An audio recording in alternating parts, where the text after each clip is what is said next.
saya jadi mu'alaf. Itu bukan hal yang gampang ya, karena asal mulanya kan saya Kristen Protestan, di mana mama saya seorang diakon, pengurus gereja ya, pendoa. Tiba-tiba anaknya yang paling tua, yang contoh buat adik-adiknya ya, ternyata aku harus meninggalkan mereka dan aku menjadi seorang mu'alaf. Aku dibuang, bukan dibuang sih sebenarnya, lebih tepatnya tidak dihiraukan. Pindahlah ke sini, saya meninggalkan semua pekerjaan saya di kota Banjarmasin yang mungkin saat itu ya, saat saya meninggalkan tuh saat saya lagi di atas-atasnya ya. Jadi benar-benar yang lagi kami benar-benar hidup susah. Kak Yanis, kamu itu sudah mempunyai segala-galanya di kota Banjarmasin. Hidup kamu sudah settle. Pengusaha apa segala macam yang suka dengan kamu di sini banyak banget. Saat aku menikah dengan suami aku, itu benar 180 derajat aku berubah. Yang tadinya keras kepala, jadi tidak keras kepala. Bukan seperti Yanis yang dulu, yang mana jalan kaki. Biasa kita kalau di Banjar udah ada mobil, ada supir, ada apa segala macam. Tiba-tiba di sini jalan kaki ya. Yanis, Mamah mau ke Pontianak. Mamah aku jemput. Akhirnya benar, beliau datang, kami jemput beliau di bandara. Akhirnya sudah, mamaku melewatin hari-harinya di sini dan dia senang. Akhirnya aku menyadari, dia bilang, ternyata kamu di sini hidup bahagia. Iya mah, aku bilang, saya bahagia sekali. Mamah menangis, suami menangis, kemudian akhirnya mamahku bilang begini, mamah merestui pernikahan kalian berdua. Kenalkan, nama saya Yanice Elizabeth Idat, tapi biasa dipanggilnya Yanis. Saya itu asli dari Banjarmasin, jadi ke kota Pontianak ini karena mengikuti suami ya. Ya, jadi mengikuti suami. Saya itu lahir di kota Banjarmasin. Sebenarnya bapak saya orang Ambon, kemudian mama saya orang Dayak asli. Bagaimana ceritanya saya sampai bisa tinggal di kota Pontianak? Saya bertemu jodoh dan kebetulan juga dijodohin. Bertemu jodohnya itu dijodohin ya, dijodohin sama teman, diperkenalkan sama teman, dan ternyata kita berjodoh. Akhirnya saya harus memilih, kan tidak mungkin saya suami di Pontianak, saya tinggal di Banjarmasin. Akhirnya saya pindahlah ke sini, saya meninggalkan semua pekerjaan saya di kota Banjarmasin yang mungkin saat itu ya, saat saya meninggalkan tuh saat saya lagi di atas-atasnya ya. Jadi benar-benar yang lagi wah-wahnya ya. Kalau yang sekarang kan katanya viral-viralnya. Jadi di mana saya di sana event untuk anak-anak itu yang setiap minggu itu tidak pernah sepi. MC nggak pernah sepi. Saya LO-in artis itu tidak pernah sepi. Jadi benar-benar yang luar biasa. Dan saya waktu itu juga sebenarnya perang batin. Perang batin tuh kenapa? Biasa kerja, tiba-tiba kita harus pindah tempat, memulai segala sesuatu dari nol. Itu tuh benar-benar tantangan yang susah buat saya. Saya sampailah di kota Pontianak. Saya memang beberapa kali memang sudah sempat pernah ke kota sini ya. Pertama saya datang itu untuk acara Cowboy Junior. Jadi kalau kalian dulu dengar Cowboy Junior acaranya di Aston, nah itu adalah saya ya. Kemudian event yang kedua yang pecah juga itu Pontianak Coloran. Itu luar biasa. Ya luar biasa suksesnya. Itu hampir 7.500 orang terkumpul untuk mengikuti Pontianak Coloran. Itu benar-benar yang wah benar. Dan itu saya masih belum menjadi warga Pontianak. 1 April 2014 saya menikah dan saya jadi mu'alaf. Itu bukan hal yang gampang ya. Karena asal mulanya kan saya Kristen Protestan, di mana mama saya seorang diakon, pengurus gereja ya, pendoa. Tiba-tiba anaknya yang paling tua, yang contoh buat adik-adiknya ya, ternyata aku harus meninggalkan mereka dan aku menjadi seorang mu'alaf. Dan aku dibuang. Sedih ya. Aku dibuang, bukan dibuang sih sebenarnya, Lebih tepatnya tidak dihiraukan, dianggap tidak ada. Jadi saat pernikahan, acara pernikahan itu benar-benar sederhana sekali. Jauh dari yang namanya luar biasa, bagus, dekor apa segala. Sedangkan saya kan orang event. Jadi kita tahu event itu seperti apa. Ini kan event yang sekali buat seumur hidup. Dengan keadaan seadanya, kami menikah di KUA di Tabrani Ahmad ya. Sebenarnya itu benar-benar rasanya bukan aku banget ya. Tapi aku tidak ada pilihan karena tidak ada satu keluarga pun yang datang untuk acara aku. Karena aku juga tidak ingin memberitahukan mereka. Karena itu tadi, semua langsung diblok. Tidak ada komunikasi. Sedih, pokoknya sedih ya. Tapi aku menjalaninya dengan senang hati. Mulailah kehidupan baru di kota Pontianak. Kami benar-benar hidup susah. Padahal teman-teman aku di Banjarmasin itu banyak yang tidak setuju juga. Aku memilih tinggal di Pontianak. Karena menurut mereka, Kak Yanis, kamu itu sudah mempunyai segala-galanya di kota Banjarmasin. Hidup kamu sudah settle di kota Banjarmasin. Kok kamu mau sih kawin dengan orang di sana? Pengusaha apa segala macam yang suka dengan kamu di sini banyak banget. Kenapa kamu harus memilih orang Pontianak? Ya kita nggak tahu. Tuhan berbicara ya, Allah tuh berbicara, kita nggak tahu. Karena dulu itu berapa banyak aku punya pacar, itu Islam semua dan semua gagal. Tidak ada yang disetujui. Kemudian begitu aku menjalani kehidupan yang baru, aku benar-benar memulai semuanya dari nol. Tidak punya teman, tidak punya pekerjaan, hidup seadanya, ya. Itu luar biasa, benar-benar luar biasa. Jadi benar-benar diuji. Apakah aku sanggup dengan kehidupan seperti ini? Tapi aku menjalaninya kok nyaman aja ya. Jadi nggak pernah takut. Besok itu aku makan apa ya? Karena kalian tahu kan, PNS gajinya berapa? Dan saat itu suami ya lagi tugas belajar. Tugas belajar itu berarti kan tidak masuk kantor. Jadi hanya diterima uang gaji saja. Dan uang gaji yang diterima itu, aduh. Akhirnya saya dan suami berkomunikasi dengan baik. Saya bilang, kamu mau bantu aku nggak? Karena tiba-tiba aku dapat telepon, ada pekerjaan dari salah satu brand susu terkenal ya di Indonesia. Karena memang sudah langganan biasa sama aku, susu tersebut. Akhirnya aku dikasih satu event. Dan event itu lumayan. Bisa buat hidup 3 bulan sampai 4 bulan penghasilannya. Ternyata suami mau bantu. Ayo dia bilang, aku bantu. Dia bilang, oke, aku bilang. Karena kita berdua harus saling membantu. Akhirnya dengan kondisi yang serba berkekurangan, tapi hidup kami rasanya berkecukupan. Hati tuh riang gembira. Gak ada sedih, gak ada rasa yang gimana ya. Kemudian beliau mengajarkan aku sholat juga ya. Cuman waktu itu masih belum nyantol. Sholat sih sholat, ngikut gitu ya, ngikut. Cuman belum meresapi. Hanya kata orang itu yang ngikut aja. Maknanya dari sholat itu saya nggak ngerti. Yang penting suami ngajak sholat ya sholat.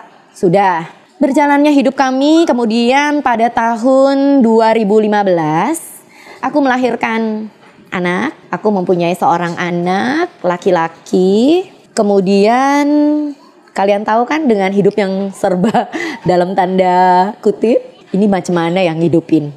Karena beli susu apa segala macam. Tapi aku percaya rezeki itu pasti ada. Asal kita mau berusaha. Setelah itu pekerjaan itu gak berhenti-berhenti. Ada aja. Dari yang susu ini gak berhenti-berhenti. Ada terus. Jadi aku merasa, wow, luar biasa ya ternyata. Padahal kalau dipikir, aku tidak punya teman. Aku tidak punya tim di sini. Aku tidak punya siapa-siapa. Tapi perusahaan itu percaya sekali dengan aku. Kemudian ada satu merek tepung juga. Itu juga gak tahu dari mana. Tiba-tiba telepon, Bu Yanis tolong kerjakan event kami. Baik. Akhirnya hidup kami lumayan lah ya. Tapi masih belum lebih, masih yang penting tidak ada utang. Berjalannya waktu, kemudian suami selesai kuliah, wisuda, kembali lagi ngantor. Saat kembali ngantor ya, itu ternyata beliau tidak dihitung sama sekali di kantor.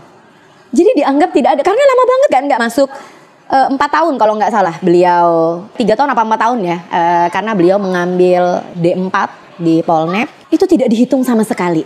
Jadi datang ke kantor tuh tidak dianggap. Beliau cerita ke aku, dia bilang gini, "Mah, sedih ya rasanya datang ke kantor tapi tidak ada pekerjaan dan tidak ada orang yang memberikan kerjaan," dia bilang. Terus aku bilang gini, "Pak, sabar, karena banyak orang di luar sana yang pengen bekerja, yang pengen menjadi pegawai negeri. Jadi aku bilang, kamu syukurin saja. Karena dengan bersyukur, segala sesuatu yang tidak enak pun akan terasa enak. Mau susah, mau senang, kita harus bersyukur," aku bilang. Karena itu semua adalah ujian. Jadi aku besarkan hati suami ya. Dan akhirnya beliau dilempar orang. Jadi dari dinas beliau dilempar ke dinas. Di situ sedih lagi. Lah saya bilang, jangan takut. Segala sesuatu itu nggak usah takut. Jalanin saja. Kita nggak tahu di tempat kamu yang baru, kamu akan mempunyai satu hal kegembiraan, kamu akan mendapatkan rezeki yang lebih halal. Aku bilang sama suami. Akhirnya beliau terhibur dan beliau tidak merasa kecewa. Karena aku bilang, bersyukur. Apapun yang kamu terima, apapun yang saya terima, kita harus bersyukur. Oke, dia bilang. Kemudian berjalanlah waktu, alhamdulillah kehidupan mulai bagus. Mulai kita sudah bisa mulai menabung. Tapi aku yang jadi istri masih belum benar-benar menjadi seorang mu'alaf yang baik. Aku selalu sibuk. Suami memang udah sibuk kerja ya. Aku juga sibuk. Semakin kesini, aku semakin banyak berkenalan dengan orang-orang event ya. Pekerjaan semakin banyak, kadang MC.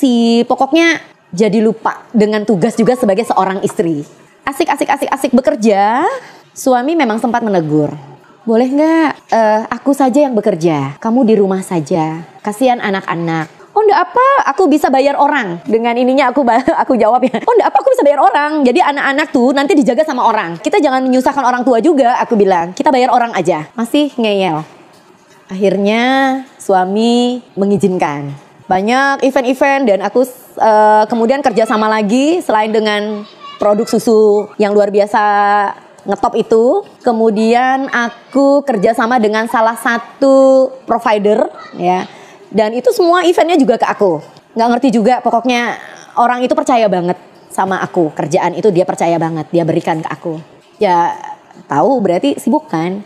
Berjalan waktu 2 tahun kemudian tiba-tiba aku dapat telepon. "Yanis, Mama mau ke Pontianak." Itu rasa yang luar biasa. Kita anak yang tidak dihiraukan ya. Tiba-tiba mamaku bilang, "Yanis, Mama mau ke Pontianak." Aku senang banget. "Mama, pokoknya Mama aku tunggu. Mama aku jemput. Kapan Mama mau berangkat? Pokoknya tiket segala macam aku bayarin." Karena aku senang sekali. Itu luar biasa bahagia ya. Tiba-tiba orang tua aku bilang mau datang ke Pontianak. Akhirnya benar, beliau datang, kami jemput beliau di bandara. Sampai di rumah ini, ya memang beliau takjub juga, kaget. Saya bilang, "Mah, syukurin saja. Saya pun bersyukur dengan kehidupan saya di kota Pontianak. Jadi jangan dibandingkan dengan kehidupan saya di kota Banjarmasin. Karena dengan bersyukur, apapun segala sesuatu itu terasa enak dan bahagia." Akhirnya sudah, mamaku melewatin hari-harinya di sini. Dan dia senang. Dia bahagia sekali. Sampai dia bilang, "Akhirnya aku menyadari," dia bilang, "ternyata kamu di sini hidup bahagia." "Iya Mah," aku bilang, "saya bahagia sekali." Kemudian beliau ngobrol dengan suami aku. Dan inti obrolan mereka berdua yang sudah bercucuran air mata. Akhirnya ya bertangis-tangisan ya. Mama menangis, suami menangis. Kemudian aku juga menangis gitu ya. Akhirnya mamaku bilang begini, "Mama merestui pernikahan kalian berdua." Wah, itu benar-benar apa ya, kayaknya nggak ada ganjalan lagi. Itu bener-bener yang wow, suka banget, bahagia banget. Aku pokoknya suka, luar biasa bahagianya. Yang tadinya serasa anak terbuang, tiba-tiba jadi anak yang diambil, diangkat derajatnya ya sama orang tua. Itu satu hal yang luar biasa. Mamahku merasa di sini juga dia enak banget. Sampai akhirnya beliau tinggal di sini kalau nggak salah 6 bulan. Dan itu tidak terasa. Dan aku malah pengennya mamaku jangan pulang-pulang. Pengennya udahlah ikut aku di sini, tinggal di sini, jangan kemana-mana, menemani aku di sini. Tapi dia bilang nggak bisa ya Nis, karena mama punya rumah. Rumahku di sana juga tidak ada yang mendiamin, dia bilang. Jadi mama harus balik juga ke Banjar. Akhirnya dengan berat hati aku mengantar beliau ya setelah 6 bulan tinggal di sini pulang ke Banjarmasin. Tapi di situ hubunganku dengan orang tua sudah luar biasa enak. Tapi jangan salah, belum selesai enaknya ya, masih ada lagi. Akhirnya semua mencair, mamahku dan adik-adikku sudah benar-benar menerima aku ya, udah benar-benar yang aku merasa nyaman. Dan aku bolak-balik ke Banjar waktu itu sudah diterima dengan enak lah ya di rumah mama, di rumah adik-adikku, tidak lagi dicuekin ya. Semua baik, semua kembali seperti semula. Dan akhirnya mamaku bilang, suami kami itu baik banget, pokoknya dia bilang dijaga, rumah tangga dijaga dengan baik, menurut dengan suami, apa yang suami kasih tahu, mendengar. Karena sejujurnya saya ini orang yang keras kepala. Karena kenapa? Karena aku orang yang mandiri. Karena aku pekerja keras. Kalau pekerja keras itu kan susah.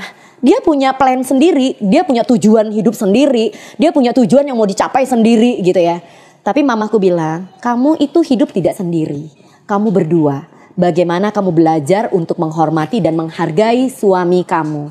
Tapi ya, saat aku menikah dengan suami aku, itu benar 180 derajat aku berubah. Yang tadinya keras kepala, jadi tidak keras kepala. Yang tadinya mau menang sendiri, ya sudah bisa berkompromi. Pokoknya berubah. Bukan seperti Yanis yang dulu. Itu benar-benar nggak ngerti datangnya dari mana juga ya. Apa mungkin karena aku merasa hidupku bahagia, ya tinggal bersama suami, tinggal di kota Pontianak. Itu benar-benar aku bahagia banget dan aku menikmati banget. Yang mana jalan kaki, biasa kita kalau di Banjar udah ada mobil, ada supir, ada apa segala macam. Tiba-tiba di sini jalan kaki ya. Kadang nggak ditemenin orang karena kita nggak punya mobil. Sampai karena, oh katanya, ternyata biasa-biasa aja. Maksudnya tuh bukan siapa-siapa. Ya memang kita di sini bukan siapa-siapa. Nggak ada yang mau dibanggakan ya. Habis itu sudah selesai aku balik ke Banjar, aku balik lagi ke kota Pontianak. Dan sebelum aku sampai di kota Pontianak, aku ada berteman dengan satu orang teman. Ya teman itu baik banget. Jadi ada namanya Ade. Jadi si Ade ini dia lagi pasang jilbab. Aku perhatikan. Jadi waktu di dalam kamarnya aku perhatikan. Kayaknya bagus ya. Aku kan selama ini berbajunya koboi. Wah pokoknya aku buka di mana. Wah pokoknya koboi banget ya, tomboy ya. Kok kayaknya rapi, bagus, bersih gitu ya. Ngelihat si Ade itu pakai. Aku bilang sama Ade, Dek, kayaknya aku balik ke Pontianak. Aku mau pakai jilbab Tapi di situ pakai jilbabnya karena masih trendy gitu ya. Masih lagi rame-rame gitu pakai jilbab yang trendsetter gitu ya. Aku mau pakai jilbab, tapi pakai jilbabnya tuh yang cuman mau fashion gitu. Iya, betul. Hanya mau pakai udah pokoknya yang gimana lah ya. Sudah balik aku ke kota Pontianak, aku jalan ke toko, belilah tuh sampai berapa banyak, padahal nggak ngerti tuh mau digimanain, cara makainya gimana, harus ada alas apa segala nggak ngerti, pokoknya asal pakai aja, yang penting ketutup. Oke, ternyata di situ aku juga diuji rambut rontok dan hampir tidak ada rambut, pakailah jilbab itu untuk menutupi. Sampai akhirnya rambut kembali panjang. Jadi pakai jilbab itu hanya untuk menutupi. Yang tadinya rencananya mau berjilbab itu kayak gimana, ternyata akhirnya buat menutupi rambut. Jadi Bukan buat menutupi aurat buat aku. Jadi hanya menutupi kepala aku aja. Karena kalau pakai topi aku takutnya saat kebuka orang lihat rambut aku tak ada. Karena ada satu hal yang ada sakit yang gimana yang akhirnya juga membuat rambut rontok dan apa segala macam. Habis itu aku ada foto-foto. Ya, aku foto karena aku ikut di sini perkumpulan dengan keluarga Bebuhan Banjar. Nah di sana kan memang kita harus pakai jilbab. Tiba-tiba kita foto dong. Ada yang share di dalam Facebook, di tag ke aku. Dan ternyata keluarga aku melihat. Keluarga inti. Mamah aku melihat dan saudara perempuan aku melihat. Dan itu langsung ribut semua. Ribut, mamahku tidak terima. Kamu masuk Islam aja. Tapi kamu jangan pakai jilbab. Wah. Sedih banget kan, tiba-tiba harus begitu. Aku langsung diam. Kemudian adekku berbicara, kamu tuh gimana sih? Kamu gak kasihan ya sama mama? Cukup sudah kamu masuk Islam aja sudah melukai hati mama. Sekarang kamu tambah lagi pakai jilbab. Kamu tuh punya perasaan gak sih? Dia bilang gitu kan. Gini aja, aku bilang. Kita blok aja, kita tidak usah berteman. Dan aku akhirnya blok mereka. Aku gak mau mereka melihat Facebook aku.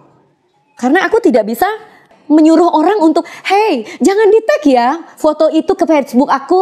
Kan orang gak tahu apa yang terjadi antara aku dengan keluarga aku. Aku benar-benar yang harus berjuang ya, aku berjuang. Setelah itu aku merasa aman karena apapun yang diupload di dalam Facebook itu mereka tidak akan melihat. Ya walaupun ada keluarga-keluarga yang lain pasti kan, entah di capture entah apa foto-foto itu. Tapi aku tidak peduli. Akhirnya aku datang kembali. Aku balik ke Banjar. Dan aku di sana tetap menggunakan jilbab. Apa kata mamah aku? Yanis, mamah bisa menerima kamu. Dengan cara kamu berpakaian. Kamu menggunakan jilbab. Mamah tidak keberatan. Wah, aku langsung peluk mamah aku. Terima kasih mah, aku bilang. Terima kasih atas pengertiannya. Kemudian kita kembali bagus. Karena itu sempat tidak ada komunikasi sama sekali. Sempat hilang. Karena masalah jilbab tadi. Akhirnya aku datang, aku tetap menunjukkan bagaimana aku berpakaian. Ya walaupun masih copot, pasang. Itu rambut udah lumayan. Copot, pasang. Terus kata mamah aku, gak apa-apa dia bilang. Mamah bisa menerima. Walaupun aku tahu dia bergetar, hatinya sedih pasti juga ya. Karena gak bisa dibohongin. Karena beliau seorang pendoa, seorang diakon. Di gereja, penatua diakon gitu ya. Dia dengan adikku. Ya malu sih ya punya anak mungkin seperti aku. Tapi aku bilang sama mamaku, mama jangan malu. Kita kalau meninggal jalan kita masing-masing. Kita tidak membawa embel-embel apapun. Jadi aku bilang kita hidup ini memang harus baik. Baik dengan siapapun. Karena kebaikan itulah yang akan dihitung oleh Allah nanti saat kita meninggal. Jadi saya izinkan dengan cara saya. Aku bilang sama mamaku. Mamah dengan keadaan yang mamah percaya. Akhir sudah tidak ada masalah lagi dengan jilbab. Akhirnya mama aku sudah mulai bisa membuka wawasannya. Mungkin ada keluarga aku juga mungkin yang menasehati, mungkin ya yang ngasih tahu beliau, mungkin berbicara, mungkin juga dia bertanya kemana-mana dengan teman-temannya atau apa ya, kita nggak tahu. Karena tiba-tiba mamahku itu yang, dia bisa terima. Sudah, nah sekarang sudah tidak ada halangan dari keluarga. Hidupku udah enak banget. Rezeki alhamdulillah. Dan pesanku juga biasa sama suami, Pak, bekerjalah dengan baik. Bawalah rezeki yang halal buat kamu kasih ke anak istri kamu. Tidak perlu melakukan hal yang tidak-tidak, karena aku sebagai istri kamu tidak ada menuntut apa-apa. Kita sudah bisa makan sehari-hari itu udah syukur. Kalau dikasih Tuhan bonus itu alhamdulillah. Ya memang hidup kami bahagia. Bahagia banget ya. Walaupun semua masih secukupnya. Masih belum berlebihan. Cuman alhamdulillah luar biasa. Kemudian aku kembali disibukkan dengan pekerjaan. Setelah itu kita masuk ke pandemi. 2019. Jadi aku masih sempat akhir tahun aku balik ke Banjarmasin karena aku tadinya mau ada event di sana, event besar. Jadi aku balik ke Banjar. Ternyata event Porseni itu seluruh Indonesia itu diundur karena corona lagi merajalela, Maret waktu itu. Jadi saat aku balik ke kota Pontianak ya, di Banjarmasin tuh lagi corona tuh lagi yang gimana-gimananya. Akhirnya aku sampai di sini, suamiku dengan takut juga, takutnya kita kenapa-kenapa kan, karena dengar corona yang gimana-gimana kan. Mandilah, jangan langsung masuk ke rumah, bla bla bla bla macam-macam. Iya, aku bilang sudah. Akhirnya di situ kita semua di rumah kan, tidak ada pekerjaan-pekerjaan yang bisa kita kerjakan karena semua harus dikerjakan di rumah dan tidak ada kegiatan di luar. Aku berpikir, wah gila ya, gue biasa kerja tiba-tiba gak kerja, aneh-aneh juga. Akhirnya dengan keberanian yang ada, aku mencoba masak soto Banjar. Dan di luar perkiraan aku saat itu memasuki bulan puasa. Aku coba promo ke orang-orang Banjar yang ada di sini, beli 2 gratis 1, beli 5 gratis 1. Ternyata tuh rame banget, alhamdulillah banget ya. Karena suami juga, aduh kita gak bisa ke kantor apa segala macem ya. Ya otomatis kan kehidupan ekonomi juga agak gimana kan. Aku bilang ayo sudah jangan putus asa. Ayo kita bantu aku bagaimana caranya untuk melakukan pekerjaan ini. Aku bukan seorang yang handal untuk masak. Karena keluarga aku di Banjarmasin tuh tahu banget aku bukan tukang masak, aku nggak bisa masak, nggak bisa kerja ya, karena biasa tuh selalu pembantu. Akhirnya aku masak dan teman-teman aku di Banjar nggak percaya. Hah, kamu jualan soto? Iya, aku bilang aku jualan soto. Itu Tuhan mulai bekerja dalam kehidupan aku ya, mulai bekerja. Segala yang tidak mungkin jadi mungkin. Nggak bisa masak, nggak ngerti bumbu. Tiba-tiba aku mengerti bumbu. Akhirnya aku bisa, aku telepon keluarga aku di Banjar. Ini apa sih, ini gimana sih? Akhirnya diajarin.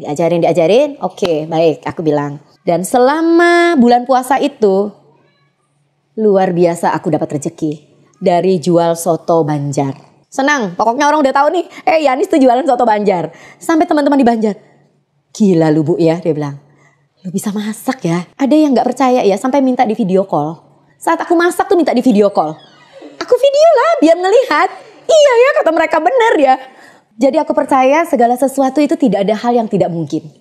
Asal kita berusaha. Akhirnya aku lebaran, kami balik kampung, kami ke Mempawah. Dan di sana aku juga bikin soto dan ternyata keluarga suami juga suka. Berjalannya waktu masuk ke Agustus 2020. Temen buka satu rumah makan besar, ada tempat wisata dan apa segala macamnya. Tiba-tiba aku main ke sana, si temen bilang, pas kamu datang, tolong bantu pekerjaan ini dan aku kasih jabatan manajer. Wow, ini lagi masih agak sedikit pandemi sih udah mulai menurun ya, Agustus sudah menurun. Aku bilang sama suami, izin dong, gue mau kerja nih, gue jadi manajer, bla bla bla bla bla bla bla, pokoknya. Aku dikasih fasilitas ini, gaji sekian. Oke, kata suami. Suami tidak keberatan. Baik, kita bekerja. Set bekerja sampai akhirnya di bulan Desember. Itu benar-benar aku nabung. Jadi penghasilan aku kerja tuh nabung. Pokoknya seneng lah ya kita bisa bekerja, bisa menghasilkan uang gitu ya. Dan aku bisa menyalurkan hobi aku yang event-event tadi. Aku bisa membuat event kembali di rumah makan ini, di tempat makan ini, tempat wisata ini. Di pertengahan Desember tiba-tiba aku dapat cobaan. Suami sakit. Aku pikir sakit biasa aja. Jadi aku bilang, "Pak, aku masih harus kerja. Karena ini mau liburan Natal." Karena liburan Natal, kemudian liburan Tahun Baru, itu tempat wisata pasti rame kan. Dan aku lebih mementingkan itu.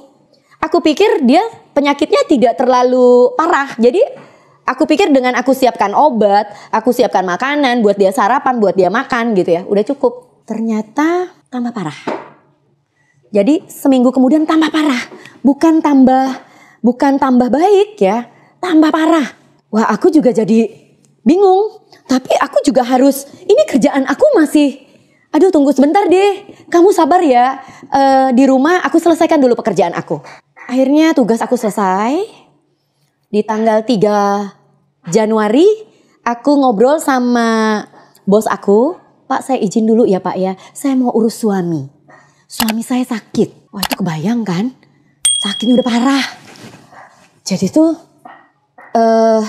aku bawa ke dokter, dicek, ternyata banyak sakitnya, komplikasi. Pokoknya banyak lah. Wah aku langsung terdiam. Wah seperti apa ya? Kayaknya merasa berdosa banget ya. Aku menelantarkan suami sakit gitu ya. Kemudian setelah selesai di dokter udah mulai minum obat apa segala macam ya. Ya menurut aku agak lumayan. Aku pikir sembuh.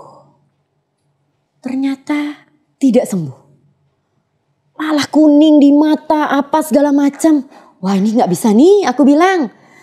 Akhirnya memanggil perawat, dokter untuk ke rumah dan dirawat di rumah saja. Karena suami aku ternyata paranoid banget dengan corona. Karena dia ini terlalu was-was. Jadi daripada masuk rumah sakit, malah akhirnya anjlok imunnya, malah jadi tidak bagus. Akhirnya aku panggil orang, dokter, aku panggil perawat ke rumah ya. Diberikanlah yang terbaik. Jadi kami sehari itu menghabiskan jutaan, saya bilang tidak apa-apa. Jadi uang yang kami cari ini ternyata masih belum bisa kami nikmati. Jadi harus untuk pengobatan, ya. Setelah itu suami mulai diobati, mulai menunjukkan kemajuan. 4 hari kita rawat di rumah ini, ya, sudah mulai bagus. Karena saya lihat begitu teman-temannya datang menjenguk, dia senang, dia bahagia sekali. Wah aku lalu berpikir, oh berarti kalau aku bawa ke Mempawah, ini pasti senang. Karena teman-teman kantor ada di sana semua. Ya, ada di keluarga dekatnya juga di sana semua. Akhirnya beliau aku bawa ke Mempawah, benar. Senang banget, karena memang ternyata orang sakit itu ya memang harus bahagia. Karena kalau bahagia walau sakit itu berat tetap kita senang ya.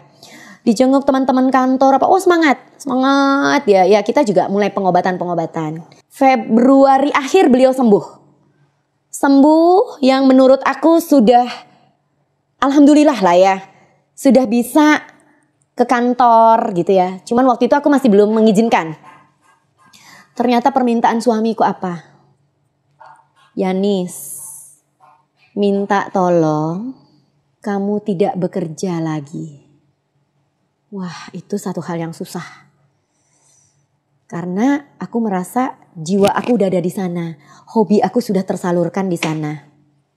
Akhirnya dengan berat hati aku ngobrol dengan teman aku yang ownernya di sana. Pak, mohon maaf. Saya berhenti bekerja. Karena saya diminta oleh suami untuk jadi ibu rumah tangga saja. Jadi menurut beliau cukup kamu pensiun. Karena beliau juga mendengar cerita aku dari muda bagaimana aku seorang pekerja keras yang dia juga tidak ingin aku sakit. Kalau sakit obatnya mahal dia bilang. Jadi dia merasa juga dia sakit seperti apa. Akhirnya dengan berat hati aku berhenti bekerja. Seminggu pertama menjadi ibu rumah tangga. Asik. Masuk minggu kedua, ketiga sudah mulai agak wow. Aduh, begini ya jadi ibu rumah tangga. Nyuci pakaian, ya walaupun pakai mesin cuci. Nyetrika. Kayaknya tuh kerjaannya gak habis-habis. Ada. Tapi ya aku gak ngerti. Kok tiba-tiba aku menikmati. Kemudian anak-anakku yang tadinya waktu karena kan online tuh, sekolah online, itu aku sering ditelepon, Bu, PR-nya belum dikerjakan. Waduh, Bu, ini pokoknya banyak ragam lah ya. Kemudian saat aku benar-benar jadi ibu rumah tangga, komplain itu dari sekolah udah nggak ada. Karena apa? Aku mendampingi anak-anak untuk belajar. Nilai mereka jadi lumayan, sudah tidak ada lagi guru-guru yang nelpon aku, yang manggil aku ke sekolah, Karena tidak mencatat lah, anak ini tidak mengerjakan PR lah, tidak mengerjakan tugas. Oh, aku mulai belajar lagi. Oh, ternyata jadi ibu rumah tangga ternyata menyenangkan. Anak-anakku pun senang gitu ya. Aku nikmatin semua itu. Kemudian aku mulai berpikir saat di rumah. Karena aku suka dengerin dari YouTube atau dari Facebook tuh ya, yang kajian-kajian. Nggak tahu tiba-tiba tuh ada mulai terpanggil. Yanis, kamu mau meninggalnya seperti apa? Usia sudah tua. Apa yang kamu bawa saat kamu kalau meninggal? Wah, aku udah mulai ketakutan. Waduh, iya ya. Itu aku berbicara sendiri loh. Jadi sambil bekerja di rumah, aku sambil hati tuh sambil berbicara ya, sambil berbicara. Iya ya, aku mau mati jadi apa ya? Aduh, aku nggak mau aku nggak mau masuk neraka. Jadi kayaknya tuh, wah ngeri gitu ya. Wah, aku harus bertobat. Tapi aku nggak tahu kemana. Aku harus berteman dengan siapa ya untuk berangkat ke masjid atau aku nggak ngerti karena nggak ada teman. Nah, tiba-tiba ada seorang teman datang ke rumah tetangga aku. Jadi ada namanya Ibu Anggi, dia datang. Kak Yanis, dia bilang. Apa Ngi? Aku bilang. Kak, ikut yuk begendang. Wow, begendang, rebana. Waduh, seumur-umur tak ada pernah gitu ya. Oke, aku bilang. Aku ikut, walaupun aku gak ngerti. Yang penting aku ikut dulu. Aku bisa melihat. Kak Yanis, ini kumpulan orang-orang mu'alaf. Oh, ini pengajian mu'alaf Kak Yanis, dia bilang. Oh gitu. Sampailah aku di tempat main gendang itu. Aku belajar, aku diajarin dong. Wah, aku bener-bener yang kayaknya tuh suka ya. Nggak tahu pokoknya nepuknya gimana, pokoknya ada nepuknya dulu ya. Sampai diajar, Nes kata yang tukang ajarin, dung tak dia bilang, iyalah pokoknya asal main lah dalam hati ya, asal ngepak aja dulu ya. Sudah. Nah itu hari Senin. Kemudian hari Jumat kan ada pengajian tuh yang orang-orang mu'alaf. Berangkatlah aku ke pengajian itu. Berangkat, tiba-tiba orang kan ngaji. Ngaji apa itu namanya? Dari Al-Quran kan. Waduh, aku bilang, nah aku yang mana ini ya? Hurufnya jangan lihat alamak. Wah itu kayak semut tuh, perasaan susah gitu kan. Waduh, aku bilang dalam hati ya. Habis itu, kata Pak Ustadznya, Ibu baru ya? Dibilang, iya Pak. Kalau baru, Ibu belajarnya Iqra. Oh ya baik Pak, Iqra. Nah, diajarin tuh Iqra. Alif, ba gitu-gitu dulu kan. Jadi masih selembar itu. Aku bilang dalam hati, kok gini sih bisa? Dalam hati ya. Ini sih bisa aku lihat, buka. Akhirnya belajar dari YouTube. Lihat dari YouTube. Karena janjian dengan beberapa guru ngaji yang mau ngajarin aku. Itu semua tidak bisa, berhalangan semua. Memang harus aku kembali dengan ustadz yang tadi, yang pertama ngajarin aku. Nah, jadi ya, aku sudah mulai nih ngikut ke pengajian. Terus aku bilang, wah malu kalau tidak bisa sholat. Nah selesai pengajian itu kan kita masuk ke asar ya. Aku bilang sama ibu ketua aku tuh, Bu Sri, saya tidak bisa sholat. Tapi saya mau belajar. Bu Sri tolong bimbing saya bagaimana saat mengambil air wudhu. Karena aku tidak tahu. Baik Yanis, dia bilang, saya temanin. Akhirnya dia ajarin, dia iniin aku juga untuk wudhu apa segala macam. Dia ajarin niatnya juga. Oke baik, sudah. Kemudian mau sholat, Bu, tolong tunggu. Saya nggak bisa. Saya nggak tahu sholat seperti apa. Walaupun kita pernah sholat tapi lupa. Karena itu tidak dikerjakan setiap hari. Bu, tolong temanin saya. Nggak apa-apa Nis, yang penting kamu bisa Al-Fatihah.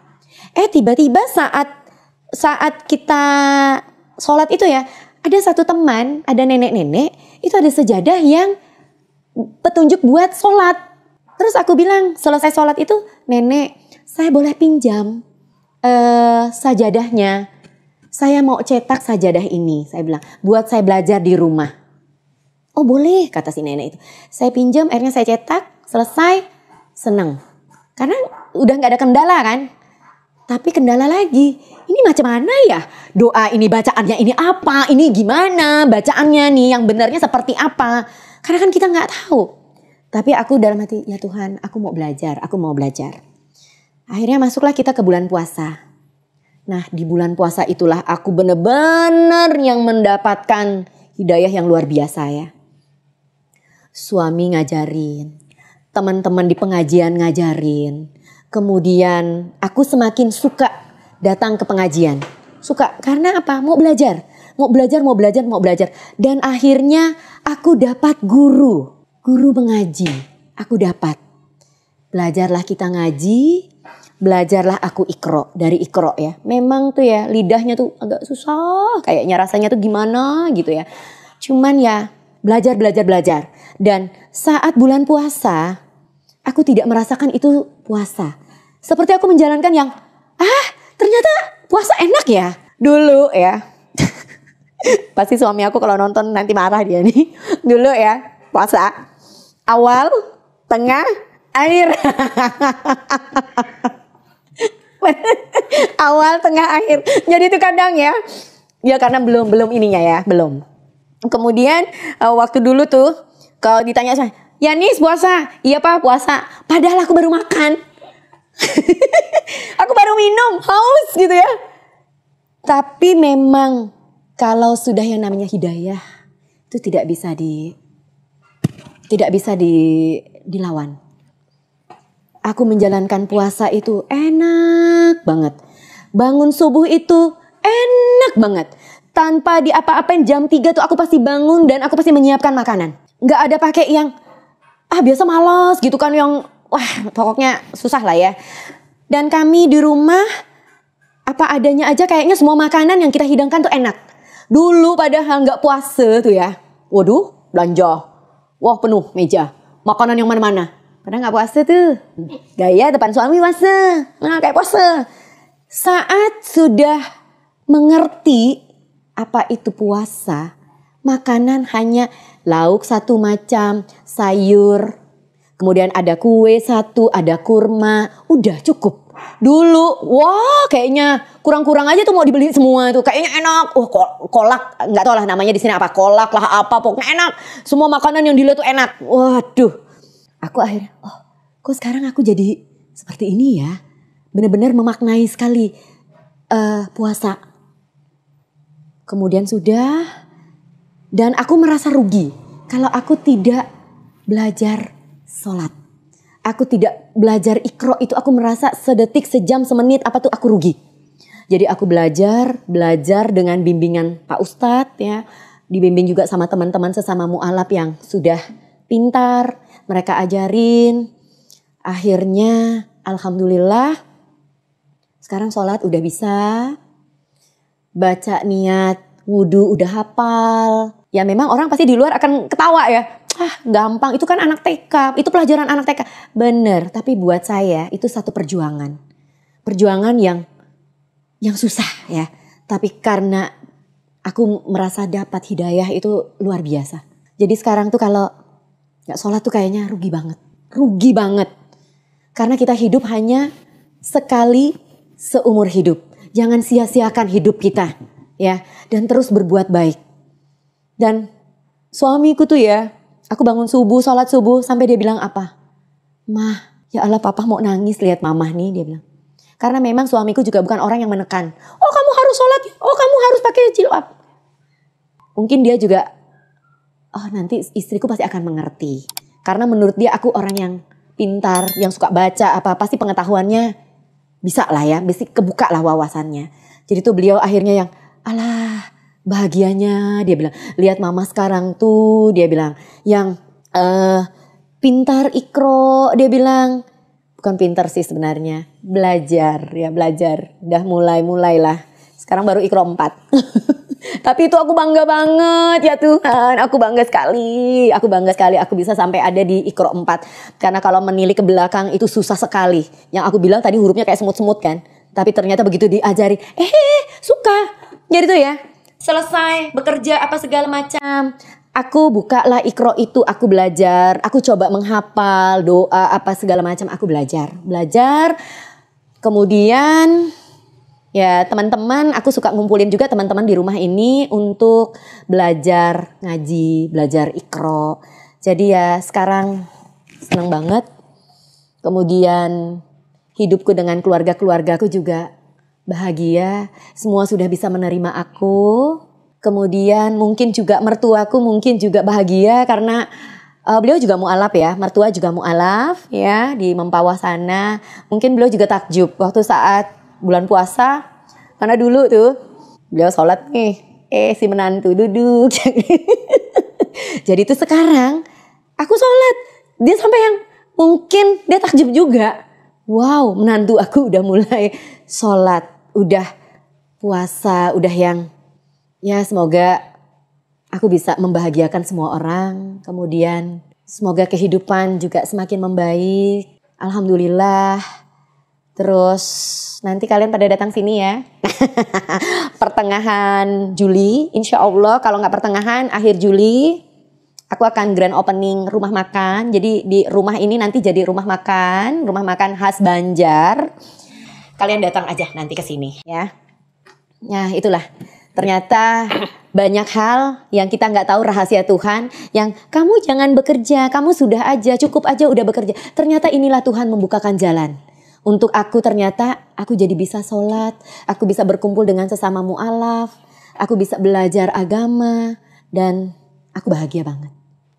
Itu yang bisa aku ceritakan buat kalian ya. Ya pokoknya yang penting itu selalu berdoa. Sholat jangan ditinggalkan. Semoga bisa jadi contoh yang baik buat keluarga-keluarga aku, buat adik-adik aku, buat anak-anak aku ya. Juga buat keluarga besar semua. Jadi kalau kita udah jadi mu'alaf itu jangan permainkan agama. Kamu percaya saja. Karena tidak ada yang memaksa. Ya. Apa yang membuat kamu senang laksanakan, lakukan. Karena apa yang membuat kamu bahagia itu akan terpancar dari wajah kita.